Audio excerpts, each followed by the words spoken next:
Okay, I think we've finally got this working after some technical trouble. Hello, is anyone out there? I'm just gonna real. Okay, I can finally see comments coming in. Hello. So I guess I offer you guys a bit of an explanation since it's been so long since I've uploaded a video. And basically what's happened is I've been traveling in America and I thought I'd be able to do some work while I was out here, but it turns out it's quite difficult to get work done. So basically I've spent the last 3 weeks on and off working on a new video, and just the other day, last night I went to upload it and it gets blocked by the BBC for copyright. And usually I've had this before where they just take all the earnings from the video, but this time they actually blocked it so I couldn't upload it at all. So that's why I'm live streaming today, because where in America were you? Sorry, I just joined. Okay, all over America. If you look on my Instagram, there's more details about the trip, but we went all over the place. But basically, if you look in the link in the description, you can find this week's video. I had to put it on Vimeo because it got blocked on YouTube, and that's what this live stream's about. But while we're here, I thought I might as well just have a chat and see what this is like. This is all new. Someone says the video is glitchy. Someone's here from Singapore. I'm trying to read some of these comments. Let's have a look.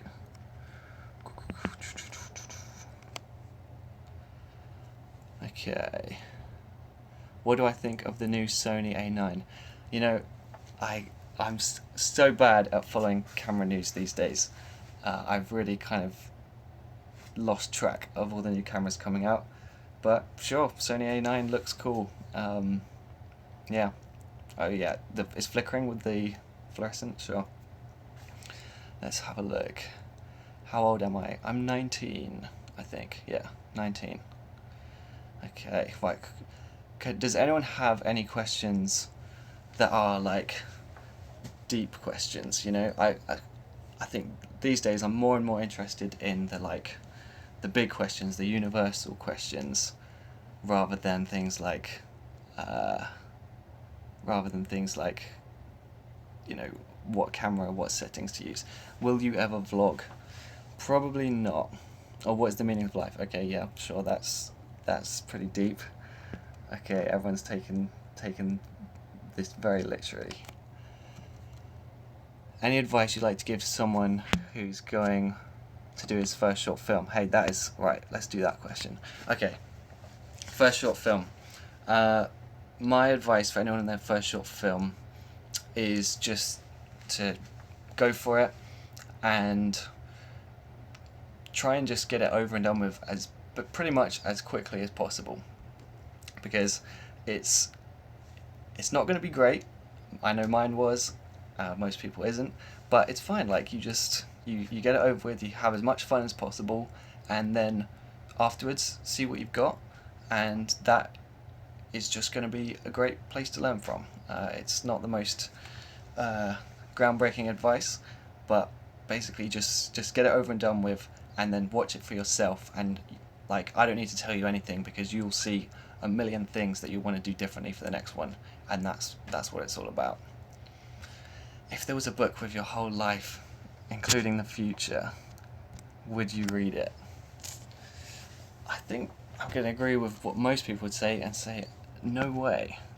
No one wants to know the future. Okay. Dun, dun, dun, dun. This is really strange. Like, seeing these comments is, I'm not going to lie, it's quite distracting when you're trying to talk and there are all these new comments. So it's just going to take me a little while to get used to this whole thing. Should I buy the Canon T3i as the first DSLR to get into filmmaking? Whew. Do you know how many times that question comes up? What camera should I buy? Sure, get the T3i, get whatever camera you like. Does your voice frustrate you? Sure, yeah.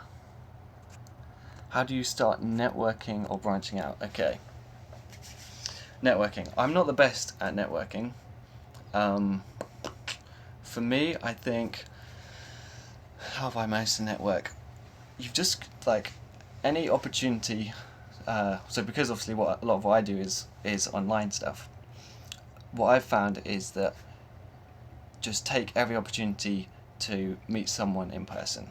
Like, if someone contacts you on Twitter and says, hey, do you want to do this, or even if they just ask a question, you can turn that into a coffee meeting or going for a meal, and just like making the effort to do things in person is great for networking, because there's like social networking is really easy, but transitioning that into real life networking, that's where I feel like that's where the magic is. But how do we actually do it? I don't know. I mean, just like put your work out there, and then I suppose the best way to get people to if you're looking for people to do work for you, or starting relationships, is you've got to make the first move. You got to get out there and say, like, hey, can I come work on your film? Can I come do some music for you? Whatever you've got to offer them, that's where it's got to start, because then if you can offer them something, then you're in a place where you can talk to them about your own projects. You can kind of start a working relationship. Again, I feel like my advice is all very bog standard. I need to find some questions here that I have some original answers. Okay, here we go. Do you ever doubt, this is from Frankie, do you ever doubt that you're in the right career? Absolutely.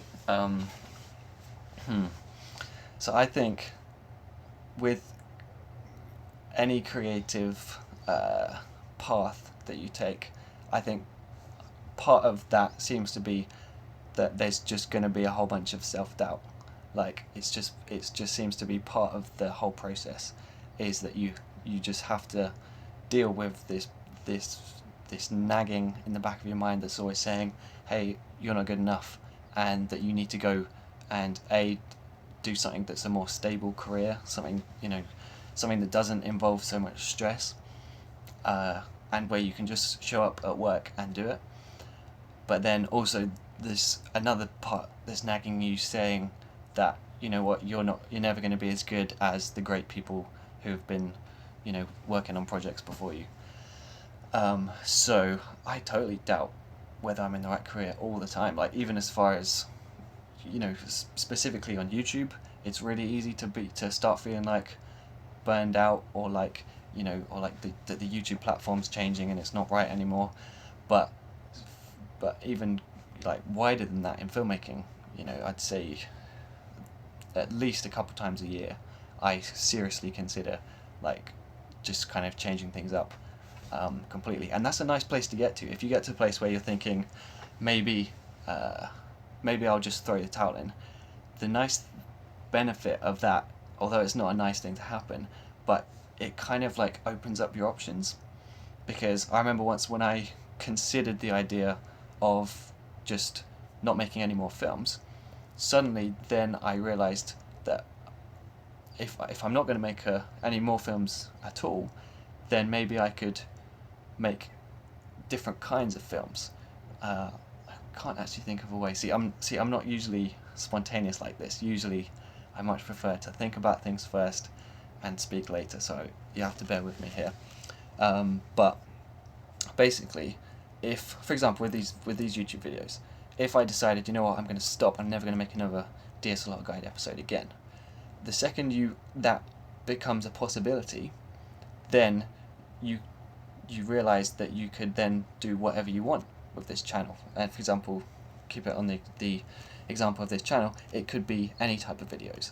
And so in a way, by having the option of throwing the towel in, it kind of opens up options to just go crazy and to just do like whatever you want, if that makes any sense. Are you leaving YouTube for Vimeo? No, absolutely not. If I could have uploaded this, well, I tried to. I tried to upload this week's video to YouTube. This is just in case there's new people coming in. But it got blocked for copyright, so this week only is going on Vimeo. I'll be very, very pleased to come back to YouTube next week, hopefully, although I'm still in America. Okay. Half speed for drunk Simon. I think that, yeah, that applies to any YouTube video. Nice little tip there from Lucas. If you put videos on half speed, it looks like they're drunk. Okay. Here we go, Finley O'Hara, who's been around for a long while. I remember seeing him in the comments before. Do you sometimes feel like you have to compete against other talented young creators? Talented and young. Absolutely. I wish I could say that I wasn't competitive when it comes to like career stuff or YouTube in general, but it's really hard not to compare yourself, and to, you get these seeing people with infinitely higher stats and infinitely uploading twice a week, uploading 3 times a week, and just absolutely killing it, and that's tough. But then also, this is probably the more dangerous one, is where you start looking at people who are below you and you start thinking, oh yeah, look at my stats compared to theirs. And that is doesn't seem like that's a healthy way to go. So, to answer the question, yes, I do feel like I have to compete, but I would like to get to a place where that doesn't come naturally, or where I can, anytime those kind of feelings start to bubble up, you can just push them away and say, no, that's not the kind of creative I want to be. I want to just focus on what I'm doing, make as good stuff as possible for me, and not worry at all about what other people are doing, because of course that can be, it's not good for your ego, and it can absolutely just affect your own creativity, I'm sure. Okay. How do you avoid writer's block? I'm not the best person to answer this, as I'm not strictly a writer, although I do some form of writing. So for me, just generally when I don't have any ideas, the best thing I can advise is to stop trying to make something good, and instead try and make something that solves a problem in the world. For me, that's how I get my ideas flowing. At least if someone says to me oh, try and make an entertaining film, try and make an exciting film, I'll just be that's too broad. I have no idea how to tackle that. But if I can latch on to something that's happening in the world, or something that I've seen, and this is where it sounds all high and mighty, but if you can get a reason beyond just entertainment, some way that people watching this can have empathy for a situation, empathy for a kind of person, or just you could go full on Blood Diamond is a great example of a film that is clearly trying to tell everyone that, hey, the diamond industry is really dodgy and we should not buy diamonds, right? And I feel like having a a message like that is a really good place to start, because you latch onto that, and then if you care about it enough, and if you're making something, you've got to care about it. So if you do, then I feel like the ideas start flowing, and it just focusing on that rather than trying to make it good seems to work for me. But that said, everyone has bad days, and no one's, a lot of the work happens in the last hour and a half, the last 2 hours.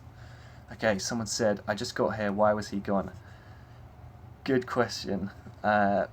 Basically, was in America for a month, and then and I'm now in America again to see my family out here.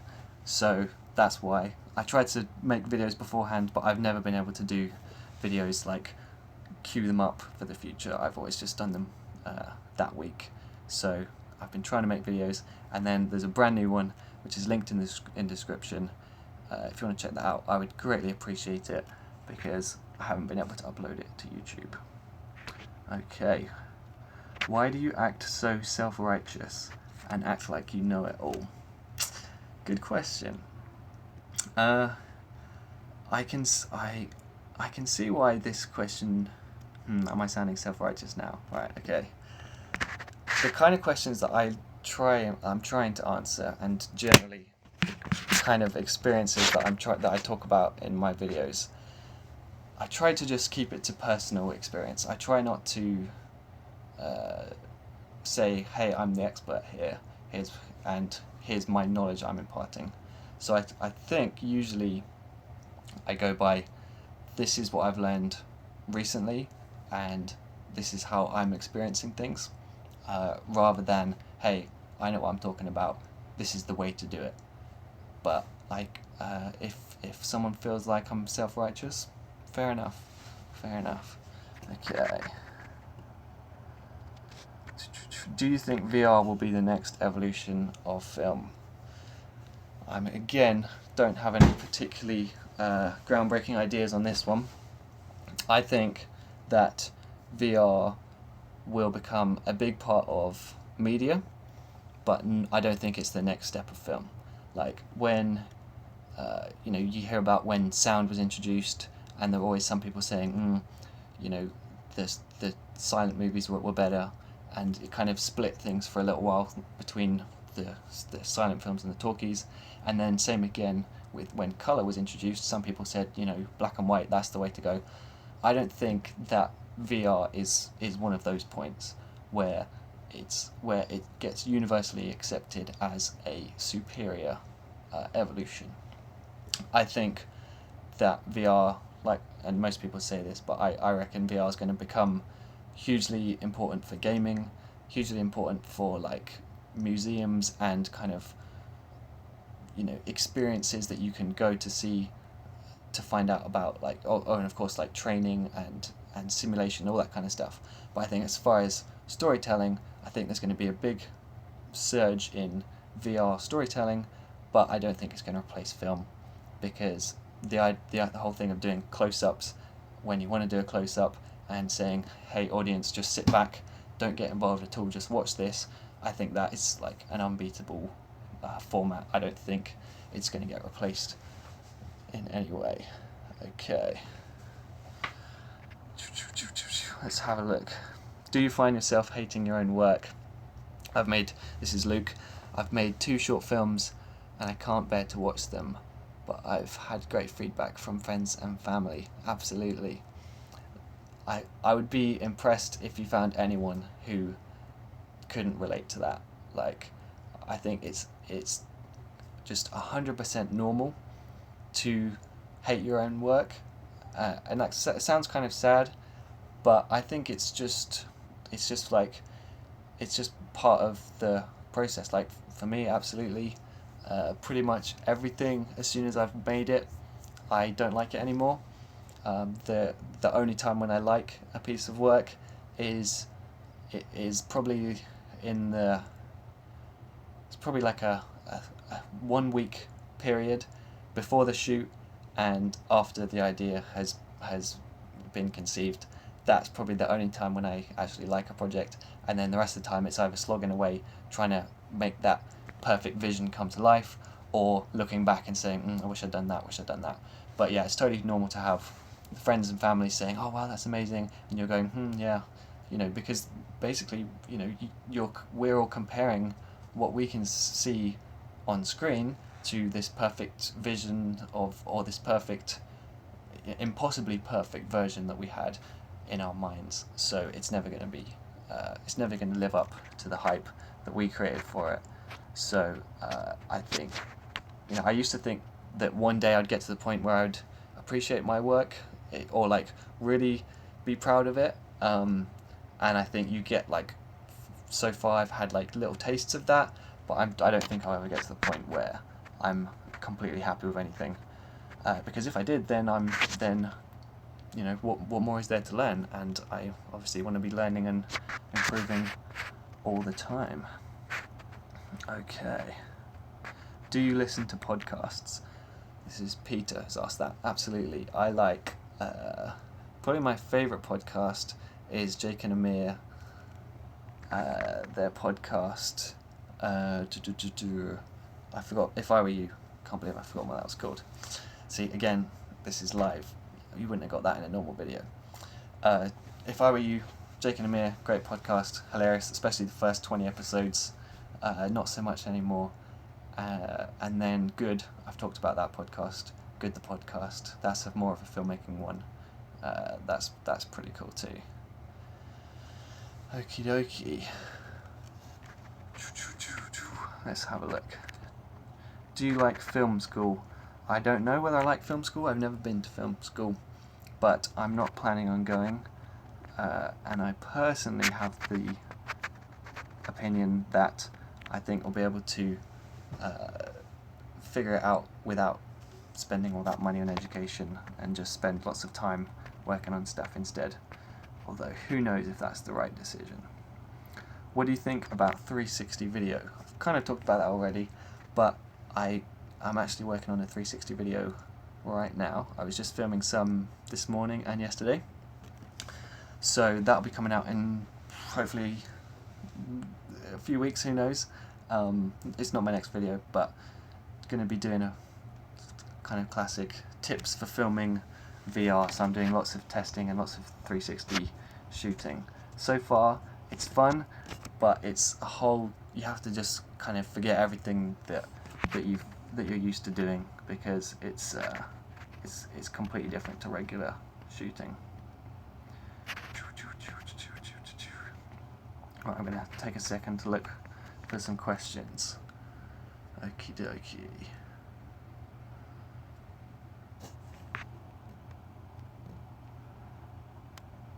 Okay.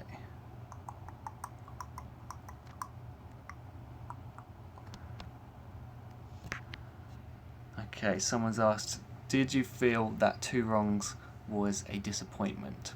It got lots of mixed reception. Are there things you wished you would have done differently for that film? Okay, thanks Matthew for the question. I think, firstly, in an ideal world, none of us would care about the comments or the reception. I know some people say that if it's got 50% of the people loved it and 50% of the people hated it, then that is evidently better than just having everyone saying, yeah, that's good. But I think with Two Wrongs specifically, obviously this was over a year ago, so I can feel comfortable saying that that a lot of the constructive criticism on there was 100% like on the bar, if that's the right phrase. But a lot of basically the feedback on there was actually really helpful to hear what people said, and I agree with a lot of it. And of course there are things I wish I'd done differently, but like that's the process of learning, is that you do make these projects and you put them out into the world. It's a little bit more scary knowing that people are actually going to watch it, but that's just part of it, is that you hope to build on what happens each time and get better. So yeah, the mixed reception was good, if anything, because it showed me that I really need to brush up on my storytelling and character, trying to really, show these characters in a real way and give the audience time to actually get to know the characters. If you couldn't tell, I'm actually balancing my phone on a bunch of CDs right now, which is why it keeps falling. Okay, since you have all this camera equipment, why is the camera on this stream so bad? Not meant to sound rude. Don't worry, Baxter. Basically, this app is just really easy to stream, so I just thought I'd do a quick one since I'm out and about. Okay, if you don't like the results, what's the point in doing film? Good question, Regina. Okay, if you don't like the results, what's the point in doing the film? I think maybe there comes a point where even though, so for one reason to make films, even if you don't like them, is that you'll improve, and one day you'll get to the point where you could make films that you like the results of, although I'm not sure if that will ever happen.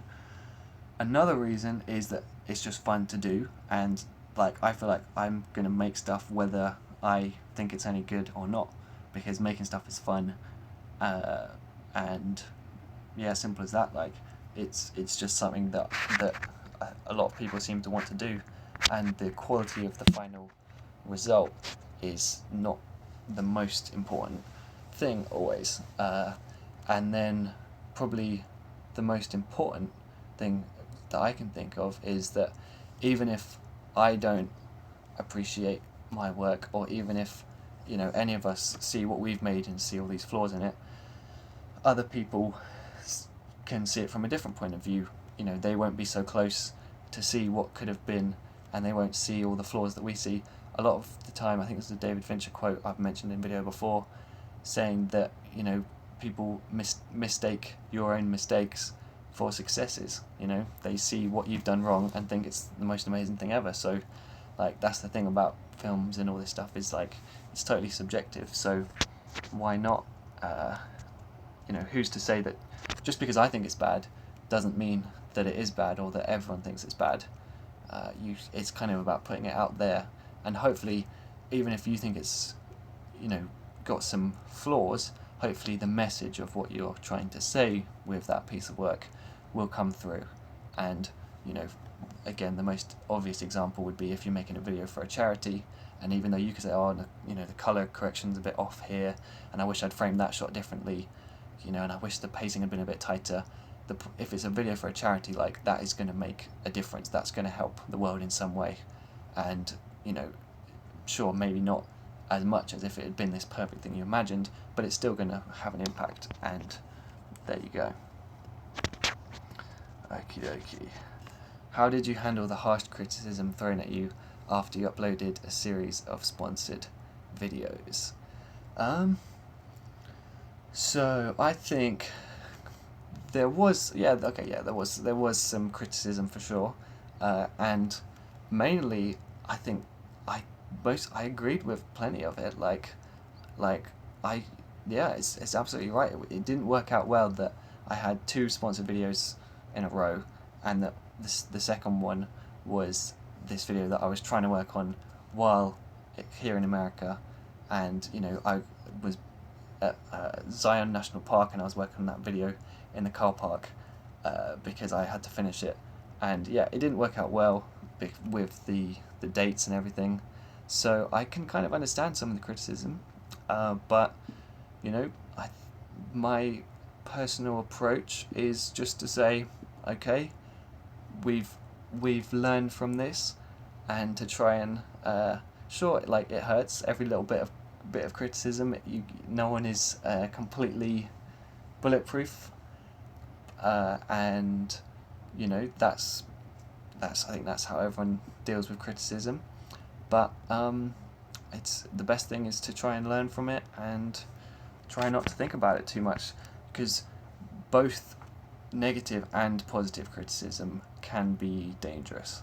Like, so all I feel like the people who watch my videos are extremely kind, and the comments are so often, they're always absolutely amazing, and so I actually haven't had to deal with criticism very much. But one thing I've been trying to remind myself in the times when there are good comments and nice lots of praise in the comments, is that if you don't care about the less you care about the positive comments, the less you'll care about the negative comments. It's when it becomes your entire life is based on what people think of your work. That is a dangerous place, because sure, it's nice when the comments are good, but then it absolutely kills you when the comments are bad. So if anything, the best thing to do is to try and detach a little bit from what other people think, and try and focus on what you're making yourself. But that's it's one of the struggles. Like there's no simple answer to say that here's how to fix, here's how to make yourself feel good about negative comments all the time.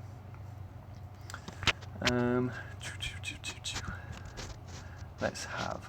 Do you think you will eventually move to the USA? Okay, so after spending 6 weeks in the States, I think that America is a brilliant place to visit, but I don't think I would live here. Although I could see myself living here, but I think given a choice, or given in the ideal circumstances, I would visit fairly regularly, but not live here. But who knows, if things, if opportunity arises and I end up in America, I could totally see that happening. Okie dokie. Could you go deeper into why you're okay with not going to school? I'm in the same position, no school, but what's your logic for that being okay? So I think, what's your logic for that being okay? So yeah, I mean, it does feel a bit strange not going to school, not going to college, whatever you'd call it, because that's what everyone currently, my age, that's what everyone's doing, pretty much. But I think with creative careers, it seems like there's less and less of a need for qualifications. So, while there are many benefits to spending 3-4 years dedicated to working on films and to listening to feedback from the teachers, and most importantly being with other people who are in a similar position who you can network with. But I basically tried to list out all the things that I imagine I might get from film school, and then see if I could actually get those outside of film school. And for me, I think networking, you can do that outside, because you can volunteer on shoots, you can meet people, you can do real world networking, and then you can get experience from doing your own projects, and basically all the little things that film school seems to offer. And I'm saying this as an outsider. I don't know for sure, and I never will know. But it seems like weighing it up, the pros and the cons, it seems like I should be able to get by without film school, because one thing that is certain is that the piece of paper you get at the end, the actual qualification, is not going to guarantee anything. It's not going to necessarily. I've talked to a fair number of people in the creative industry, and most of them say that their qualifications never come up. It's all about what work have you done. The work you've done and the people you know seems to be most important. So if film school is part of that, great. But if you can do it without film school, then that's great too. Okie dokie. Let's have a look for a question.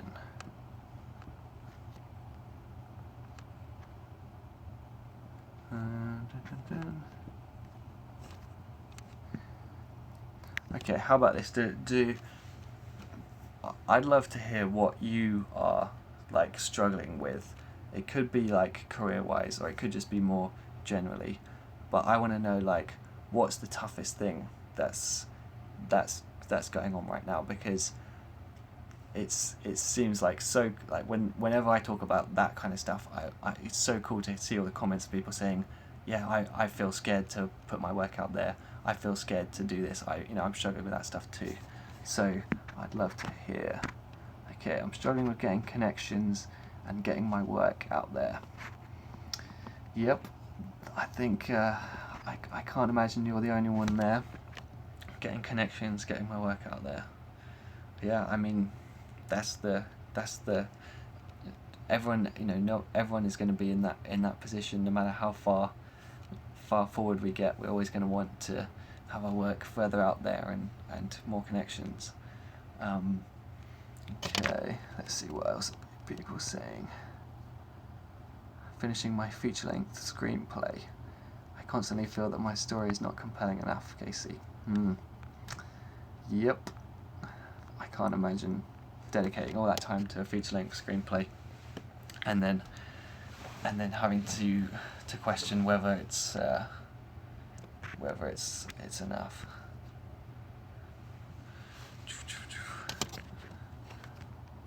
I'm struggling with how to use audio when recording video, like syncing audio in Final Cut Pro X. Okay, good news for you, Luke. Good news. If you type basically that into YouTube, you'll be able to find 10 videos with advice how to do that. So hopefully that'll help. Okay. Gabriella is struggling with procrastination. Whew. Yep, me too. I'm scared of putting my work out there. I don't know if I'm supposed to give advice. That's it. But let me just say that I also struggle with procrastination hugely, pretty much all the time, and that it is scary putting the work out there, and I think it always will be.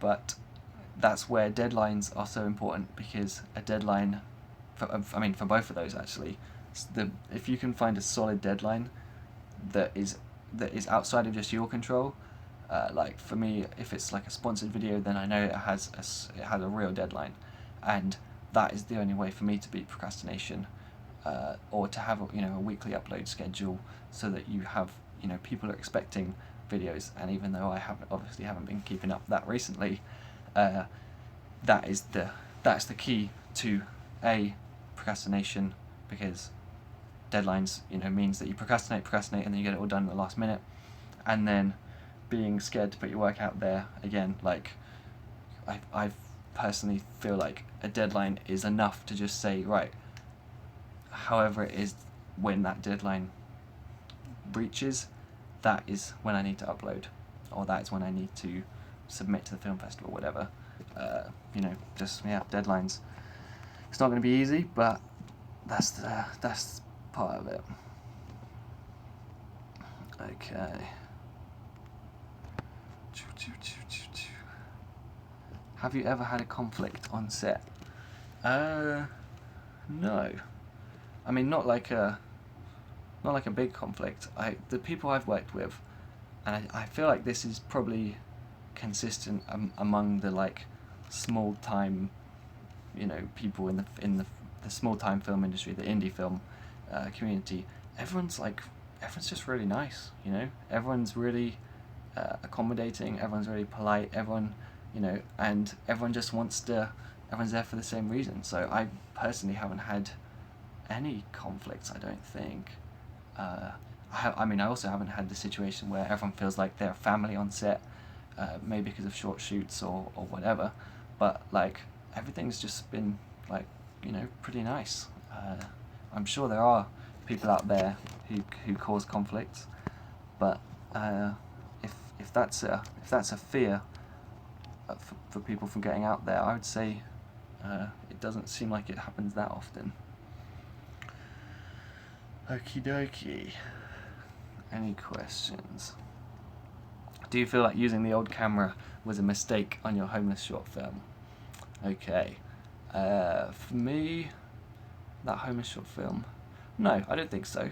Because firstly, I was genuinely impressed by how it came out, and I feel like the low resolution, the graininess, the bad color, I genuinely don't feel like it actually was a distraction when I watch it. And then also it just added like a secondary message. I love seeing some of the comments of people saying like, wow, I forgot that I didn't even think about the camera after the first few seconds. Like that's one of the highest compliments that I think you could ever hope to receive. So it's just amazing.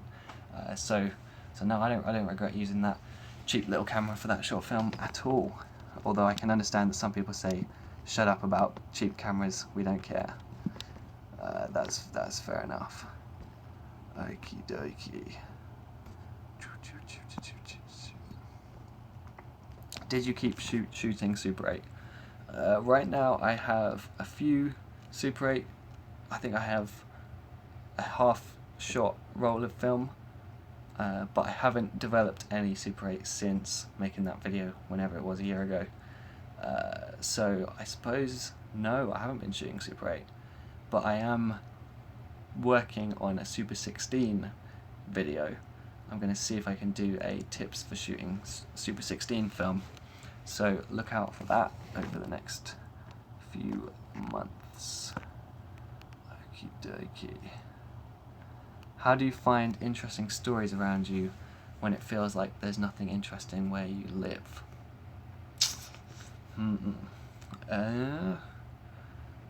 I suppose the only way, I suppose you just have to keep looking.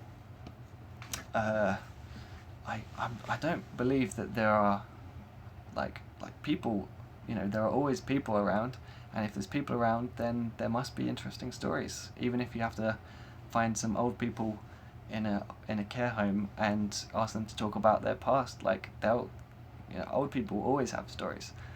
So I think the only answer to that was just to keep looking, or to look harder.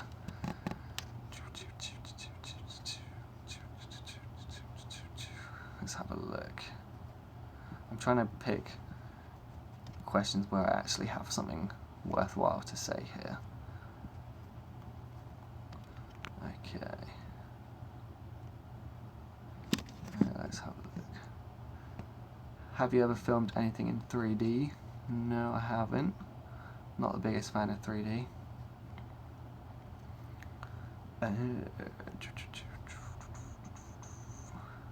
When are you heading back home? I'm heading back home on Friday, so that is literally tomorrow for me. For some of you guys it might be today. So I'll be home and back to making videos on the regular schedule pretty soon. Okay.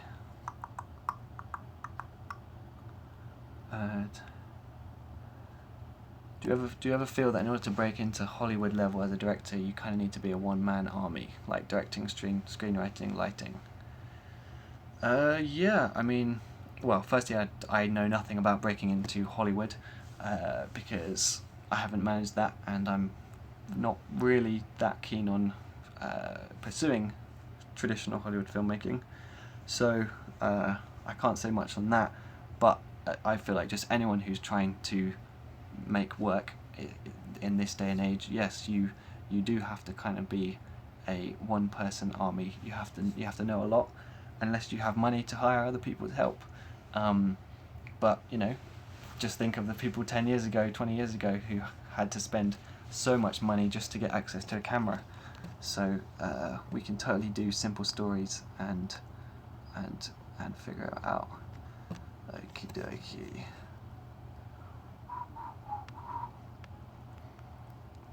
How do you balance your YouTube life with your school life? Well, recently I've got this pretty good system figured out where I don't go to school because I finished school last year. But when I was, for the first 3-4 years, the way I balanced it was pretty much just not having a social life. That was how I balanced YouTube or just generally, you know, work and career stuff and film stuff, was I just didn't have a social life. And I can't recommend that, to be honest. That, as you know, obviously that's the best thing to do. Maybe that's the best thing to do for school, and maybe that's the best thing to do for work, but it's not the best thing to do for general life. So I suppose what would I say to someone who's in that situation? I guess I'd just say try and reduce the amount of time spent like watching YouTube videos, and that does include mine, to be honest. But just cut down on the consuming content, so that you can keep up with school. I mean, this applies to work too. Like, keep up with school, keep up with work, as well as your side thing, which is the creative stuff that you really want to be doing. Rather than having it cut into social life and real world stuff, cut it into the consuming of content, because we're all consuming too much as far as I can tell.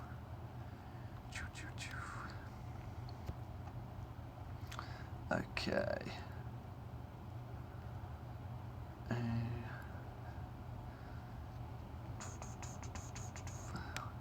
People are still asking, what do you think about the new Sony A9? I don't really have an opinion. It looks like a camera, and it looks like a new one. Let's have a look. Tom Anderson, hello Tom.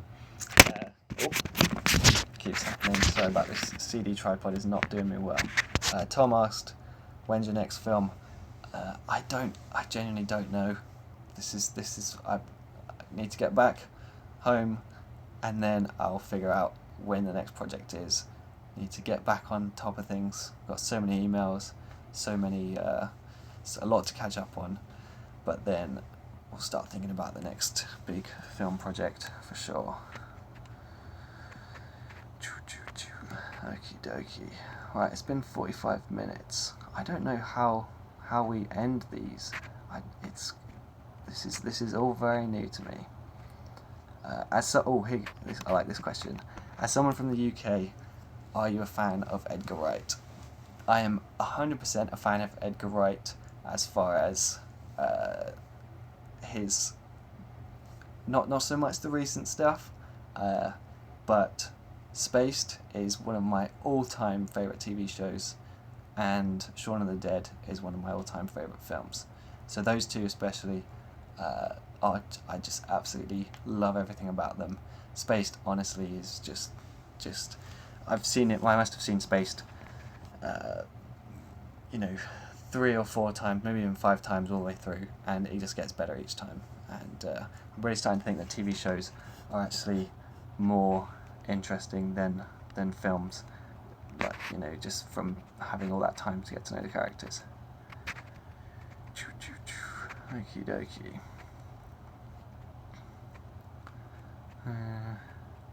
Can you summarize for anyone who's just tuned in?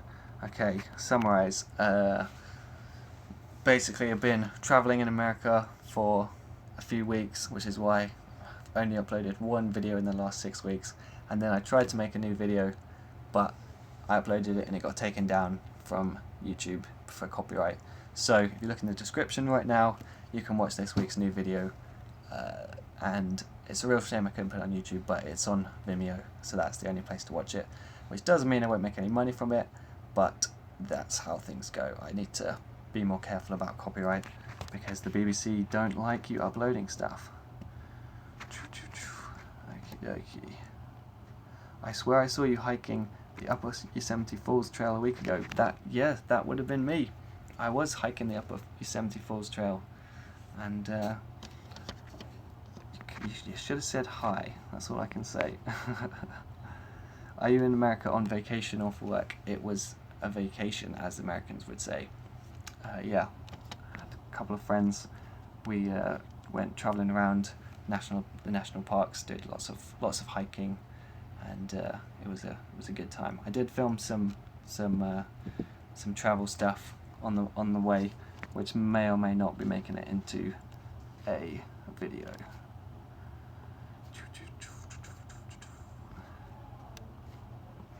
Okie dokie. Right, I think if we go for we'll end this at 50 minutes. So we've got a couple more minutes. So basically, if you have any burning questions, now is the time to ask them, especially if they are the big questions, not just small things like cameras and color grading presets and stuff, because that stuff's not as interesting.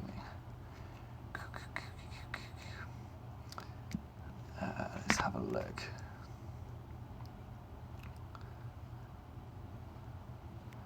How do you keep your work original? Ooh, probably I don't. I mean, firstly, nothing's original. There's plenty of really cool articles and stuff showing how nothing is original, but the way I try to be original, or try not to be a complete copycat, is to just watch out for any time when you're mimicking someone too closely, and just muddy the waters by using lots of different sources to influence you, rather than just one. Okay, questions. What are your suggestions for a person who wants to start daily vlogging? Ooh, be careful. I personally would never. I don't think I would ever daily vlog, because that seems like that would just take over your life, and obviously made a whole video about it. But I would say, so suggestions for a person who wants to start daily vlogging: be careful, limit the amount of time that you're filming each day to try and just keep your life, you know, on track. And I would even say consider going every other day or doing a weekly vlog, because daily vlogging is kind of crazy. There are some people maybe who can do it, but I would not want to have that as a daily routine. And what's your definition of success? Oh, that is a tricky one, especially if you don't want to sound pretentious. But let's finish up with that question. Definition of success for me is if you can make work that benefits the world in some way, you know. If it can be, and that could be entertainment, or that could be something more high and mighty as far as helping the world. But I feel like if that is the success that we can, that we can set our sights on, rather than, like, you know, financial or having a large audience, then I feel like that would just do the world a lot of good if everyone was trying to do that rather than trying to get popular or trying to make money.